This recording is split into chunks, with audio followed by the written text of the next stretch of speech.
എന്ത് സങ്കടത്തിലും എന്ത് വേദനയിലും നീ കർത്താവിൻ്റെ നാമം വിളിച്ചപേക്ഷിക്കുക. ആ നാമം വിളിച്ചപേക്ഷിക്കുമ്പോൾ അധികാരം ഇറങ്ങും. ബുദ്ധിമുട്ടിച്ച എല്ലാ പ്രശ്നങ്ങളുടെ മേലേക്കും കർത്താവിൻ്റെ അധികാരം ഇറങ്ങും. പറഞ്ഞേ ഹല്ലേലൂയ. റോമാക്കാർക്ക് എഴുതിയ ലേഖനത്തിൽ 10-ാമത്തെ അധ്യായം, അപ്പസ്തോല പ്രവർത്തനത്തിന് മുമ്പോട്ട് മറിച്ച് റോമാക്കാർക്ക് എഴുതിയ ലേഖനത്തിൽ 10-ാമത്തെ അധ്യായം അതിൻ്റെ 9-ാമത്തെ വാക്യം. നമ്മൾ ഈശോയെ കർത്താവായി ദൈവമായിട്ട് ഏറ്റു പറയണമെന്ന് പൗലോസ്ലീഹ പറയാണ്. 10:9 എല്ലാവർക്കും അറിയാവുന്ന വചനമാണെന്ന് തോന്നുന്നു. പഴയ നിയമത്തിൽ നിന്ന് കോട്ട് ചെയ്തുകൊണ്ട് പൗലോസ്ലീഹ പറയാണ്. 10:9 ഉറക്കെ വായിക്കാം. ആകയാൽ യേശു കർത്താവാണ് എന്ന് അതരം കൊണ്ട് ഏറ്റു പറയുകയും ദൈവമനെ മരിച്ചവരിൽ നിന്ന് ഉയർപ്പിച്ചു എന്ന് ഹൃദയത്തിൽ വിശ്വസിക്കുകയും ചെയ്താൽ നീ രക്ഷ പ്രാപിക്കും.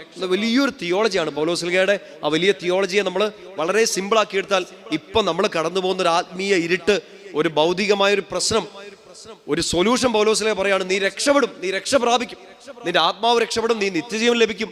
ഈ ജീവിതത്തിലെ ഈ ഭൂമിയിൽ നീ ഇപ്പൊ സങ്കടപ്പെടുന്ന നിന്റെ ആ പ്രശ്നത്തിൽ നിന്ന് നീ രക്ഷ